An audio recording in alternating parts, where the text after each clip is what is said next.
दोस्तों, नेताओं के अलावा अगर आम जनता की बात की जाए तो बहुत बड़ी तादाद में लोग वुमेन रिजर्वेशन बिल का सपोर्ट भी करते हुए दिखाई दे रहे हैं और बहुत बड़ी तादाद में लोग इसका विरोध भी करते हुए दिखाई दे रहे हैं। लेकिन इसमें अच्छी बात यह है कि ये दोनों ही पक्ष के लोग अपना अपना लॉजिकल रीज़न देते हुए दिखाई दे रहे हैं, जिसमें काफ़ी लॉजिक दिखाई दे रहा है।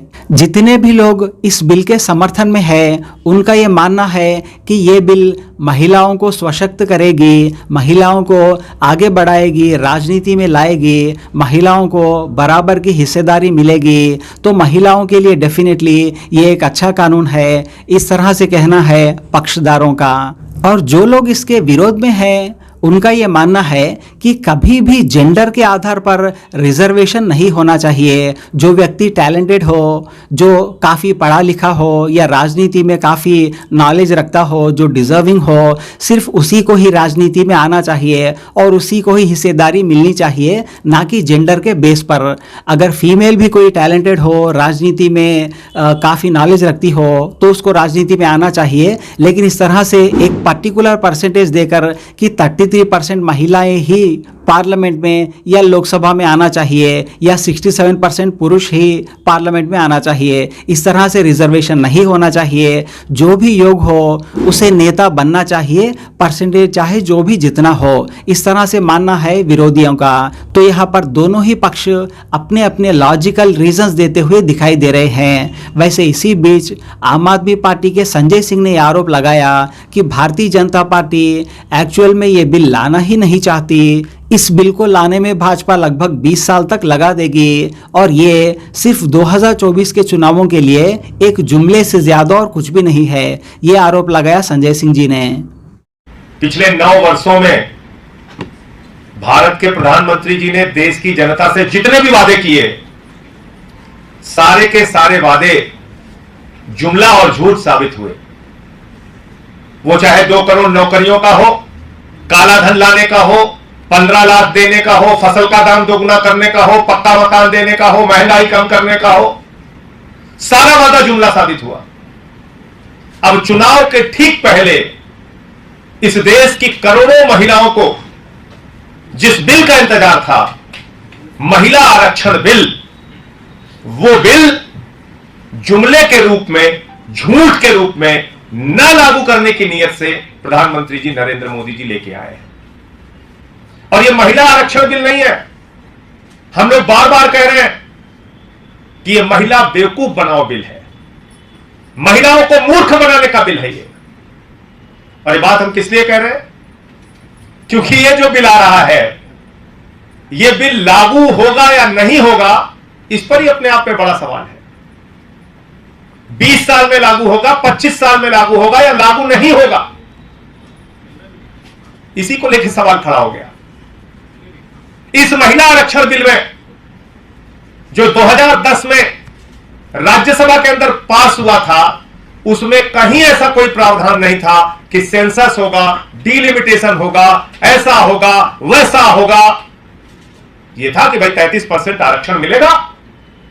अगर इनकी नीयत साफ होती तो राज्यसभा में पारित बिल लैप्स नहीं होता और उसी बिल को ये लोकसभा में पास कर सकते थे पिछले 9 साल में।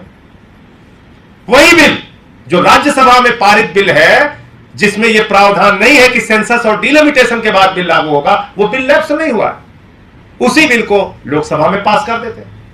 लेकिन नहीं, इन्होंने क्या किया? एक नया बिल तैयार किया, जुमला, एक जुमला बिल, महिला आरक्षण को बेवकूफ बनाओ बिल एक तैयार किया, महिला बेवकूफ बनाओ बिल। और उस बिल में कहा सेंसस होगा, डिलिमिटेशन होगा, उसके बाद लागू किया जाएगा और कोई समय सीमा नहीं दी। और सेंसस कब होगा? 2031 में होगा।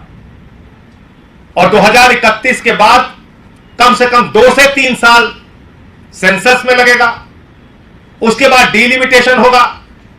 तो जो डिलिमिटेशन पिछला हुआ था उसमें 7 साल लगे थे। तो अगर मान लीजिए 2 से 3 साल सेंसस में लगा तो हो गया 31 से लेकर 34, और उसमें 6-7 साल अगर इनके बीत गए डिलिमिटेशन कराने में, तो ये तो 2039 के बाद ये बिल आने की योजना बना रहे हैं। इस धरती पे कौन जिंदा रहेगा कौन जिंदा नहीं रहेगा, हम लोग तब तक कौन सा दिन देखेंगे नहीं देखेंगे, कौन सा हमारे देश की करोड़ों महिलाएं न्याय पाएंगी नहीं पाएंगी, बिल लागू होगा नहीं लागू होगा, कौन देखेगा फिर इस बात को। तो ये क्या है महिला आरक्षण बिल? आप देश की करोड़ों महिलाओं को धोखा दे रहे हैं, एक नया जुमला फेंक रहे हैं आप इतना बहुप्रतीक्षित बिल पहली बार 1996 में आया, दूसरी बार 1998 में आया, तीसरी बार 2002 में आया, चौथी बार 2008 में आया, फिर 8 में आया, फिर 2009 में आया, फिर 10 में आया। इतने लंबे 1996 से लेकर अब तक का सफर सोच लीजिए आप, करीब करीब 23 और 4 27 साल हो गया।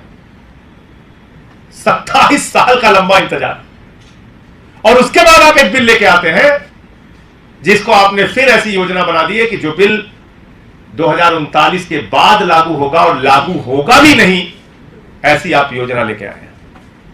तो सिर्फ और सिर्फ एक चुनावी जुमला है, एक झूठ है, और मोदी जी की सरकार क्रेडिट चोर सरकार है। हर चीज की क्रेडिट लेने की इनको होड़ मची रहती है। फ्लाईओवर आप बनवाइए, फीता ये काटेंगे, सड़कें आप बनवाइए, फीता ये काटेंगे, मेट्रो आप बनवाइए, फीता ये काटेंगे। इसरो में लंबे समय तक रिसर्च चलेगा, फीता और क्रेडिट लेने का काम ये करेंगे। तो क्रेडिट चोर सरकार है मोदी जी की सरकार, हर चीज का क्रेडिट लेने की इनको होड़ मची रहती है, और इसीलिए ये जुमला बिल लेके आए हैं। ये महिलाओं के आरक्षण के नाम पे महिलाओं को बेवकूफ बनाने का बिल है। ये महिला आरक्षण बिल नहीं है, महिला बेवकूफ बनाओ बिल है। तो इसलिए आम आदमी पार्टी इस पर अपना विरोध दर्ज करा रही है और मोदी जी से मांग कर रही है कि अगर आपकी मंशा साफ है, नीयत साफ है, अगर वास्तव में आप महिलाओं को आरक्षण देना चाहते हैं, तो 2024 में महिला आरक्षण बिल लागू कीजिए, क्योंकि आपकी पार्टी का इतिहास है, आपने हमेशा महिलाओं के विरोध में काम किया। उन्नाव कांड हुआ तो आरोपी के साथ खड़े हुए, हाथरस कांड हुआ तो आरोपी के साथ खड़े हुए, पहलवानों का कांड हुआ तो आरोपी के साथ खड़े हुए। देश की महिलाओं के खिलाफ हमेशा एक मानसिकता भारतीय जनता पार्टी की है, कभी महिलाओं के पक्ष में नहीं खड़े हुए, हमेशा महिलाओं के विरोध में, महिलाओं के साथ अत्याचार करने वालों के साथ भारतीय जनता पार्टी और नरेंद्र मोदी खड़ी रही है। और ये महिला आरक्षण बिल भी उसी दिशा में एक कदम है। इसमें महिला आरक्षण लागू नहीं होगा, और ये सिर्फ और सिर्फ एक जुमला है, झूठ है। पता है ना आप सबको? नहीं पता है? कहां पता है? हाथ ऊपर करो किसको पता है।